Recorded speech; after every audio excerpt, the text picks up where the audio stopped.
Assalamualaikum warahmatullahi wabarakatuh. Alhamdulillahil qawil ghalib, al-walid talib, al-ba'isil warisil manihis salib. Asyhadu an la ilaha illallah wa la syarika lah. Wa asyhadu anna Muhammadan abduhu wa rasuluhu la nabiyya ba'da. Allahumma salli ala sayyidina Muhammad wa ala alihi sayyidina Muhammad. Yang saya hormati Ayahanda Ketua Masjid, pengurus masjid yang lain, ketua panitia Ramadan, bapak-bapak dan ibu-ibu, seluruh jemaah yang dimuliakan oleh Allah Subhanahu wa taala. Bapak-bapak dan ibu-ibu yang Allah muliakan, sebagaimana kajian kita di bulan puasa ini berbeda dengan bulan Ramadan yang lalu. Kalau bulan Ramadan yang lalu kita fokus terhadap sirah an-nabawiyah, tapi bulan Ramadan kali ini kita fokus terhadap arba'in an-nawawiyah, artinya hadis-hadis baginda Rasul sallallahu alaihi wasallam. Bapak Ibu yang Allah muliakan, kalau dia hadis atau kemudian menukil dari kitab Arba'in An-Nawawiyah, ini hadisnya lebih 40. Sedangkan kita ngaji kultum zuhur, ini jadwalnya kemungkinan besar ada 4. Berarti 40, tidak mungkin satu kali pertemuan 10 hadis. Makanya saya simpulkan, Bapak Ibu yang Allah muliakan, dari 40 sekian hadis itu kita ambil hadis-hadis yang penting saja, ada 4. Pada kesempatan ini kita sampaikan 1, minggu depan kita sampaikan 1, begitu seterusnya. Bapak Ibu yang Allah muliakan, untuk kali pertama ini kita sampaikan pesan baginda Rasul sallallahu alaihi wasallam. Tentunya hadis Arba'in An-Nawawiyah ini adalah hadis-hadis sahih. Karena kitab Arba'in An-Nawawiyah ini banyak disyarahkan oleh para ulama. Pertama ada nama kitabnya Al-Bayan. Yang kedua ada nama kitabnya Al-Jawahir Al-Lu'lu'iyah, ditulis oleh Muhammad bin Abdullah Al-Jardani. Tebal kitabnya 382 halaman. Kemudian ada juga nama kitabnya Majalisus Saniyah, tetap Syarah Arba'in An-Nawawiyah. Begitu juga Syarhul Arba'in An-Nawawiyah yang ditulis oleh Muhammad bin Shalih Al-Fauzan. Jadi banyak syarahnya dari kitab Arba'in An-Nawawiyah. Ini kitab tipis, ditulis pada abad ke-6 oleh seorang ulama bernama Al-Imam Mahyuddin Abi Zakaria Yahya bin Syaraf An-Nawawi Ad-Damsyiki Asy-Syafi'i. Meninggal diprediksi tahun 667 Hijriah. Bapak Ibu yang Allah muliakan, jadi dari hadis Arba'in An-Nawawiyah ini kita ambil kesempatan kali ini 1, mudah-mudahan yang 1 ini menjadi iktibar bagi kita bersama. Apa pesan Nabi? Wa an Abi Hurairah radhiyallahu taala anhu, dari Abu Hurairah. Abu Hurairah ini sebagaimana kita pahami bersama, beliau punya keistimewaan. Apa keistimewaannya? Santri yang taat dan menghormati gurunya. Karena Abu Hurairah ini kalau dalam bahasa santrinya, apapun yang disampaikan oleh gurunya baginda Rasul, maka beliau manut. Dan beliau orang yang paling badir, yang paling sari'u, yang paling bersegera, yang paling cepat gitu. Mana buktinya? Ketika Nabi menyampaikan, siapa di antara kalian yang mau menghamparkan mengemparkan sorbannya untuk tempat dudukku, maka ketika itu Abu Hurairah tanpa tahu tujuan dan maknanya, langsung dia tebarkan, langsung dia bentangkan, dan baginda Rasul duduk di atas serbannya. Sampai kemudian Nabi mengatakan, orang yang membentangkan itu tidak bakalan lupa lagi hafalannya seumur hidupnya. Dan memang terbukti. Pakar periwayat hadis nomor 1 di dunia itu adalah Abdurrahman bin Sakhar Ad-Dausi. Padahal beliau itu masuk Islamnya tahun ke-7 Hijriah. Coba bayangkan Bapak Ibu. Masuk Islamnya tahun ke-7. Fathul Makkah aja kejadian kapan? Tahun ke-8. 1 tahun sebelum Fathul Makkah. Yang 10.000 pasukan dari kota Madinah datang ke Makkah Al-Mukarramah. Lalu kemudian tahun 9, itu dia terjadi perang Hunain. Tahun ke-10 perang Tabuk. Lalu setelah itu Nabi meninggal dunia. Berapa lama? Paling ya kira-kira 3,5 tahun atau 4 tahun. Belajar dengan baginda Rasul sallallahu alaihi wasallam. Tapi bisa di number 1. Dikarenakan apa? Murid yang telaten. Apa kata gurunya? Dengerin. Nah sekarang ini kan mohon maaf, banyak ngaji, ya pokoknya ngaji, selesai ngaji dah pulang. Bapak Ibu yang Allah muliakan, apa kemudian kata baginda Rasul? pesannya ada 3. Pertama, man kana yu'minu billahi wal yawmil akhir falyakul khaira aw liyasmut. Siapa orang yang beriman kepada Allah dan hari akhir, maka dia mesti falyakul khaira, mesti ngomong yang benar, atau kemudian aw liyasmut, atau diam. Itu sebabnya Bapak Ibu yang Allah muliakan, kalau kita baca dalam tafsir Sawi yang ditulis siapa? Al-Imam As-Sawi kan, jilid 3 surah Luqman. Apa kemudian kata Luqmanul Hakim kepada anaknya? Idzal kalamu min fiddah kana sukut min zahab.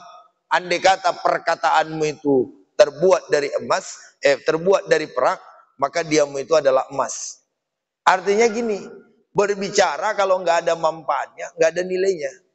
Tapi kalau berbicara itu punya nilai, maka berbicaralah. Sekarang ini mohon maaf, kita banyak kacaunya karena banyak omongan gak ada nilainya, tapi gak bisa diem.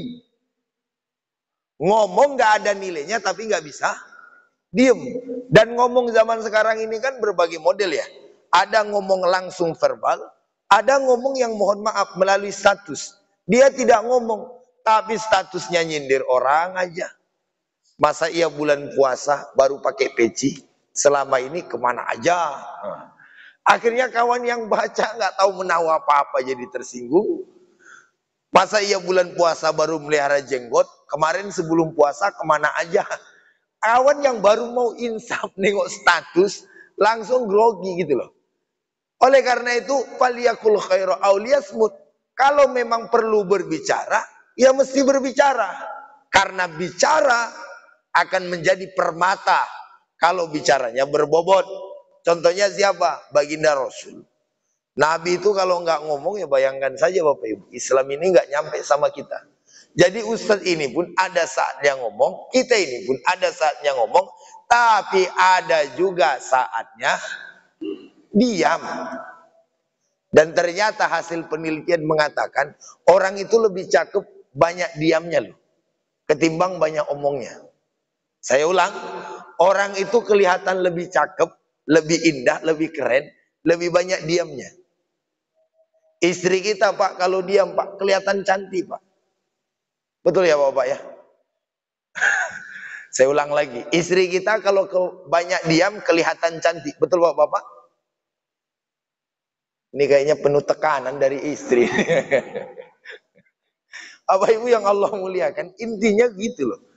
Artinya berbicara boleh, cuma kalau kata baginda Rasul bahwa indikator orang yang beriman yang pertama itu apa? Indikatornya kalau ngomong pasti benar, kalau diam juga pasti benar.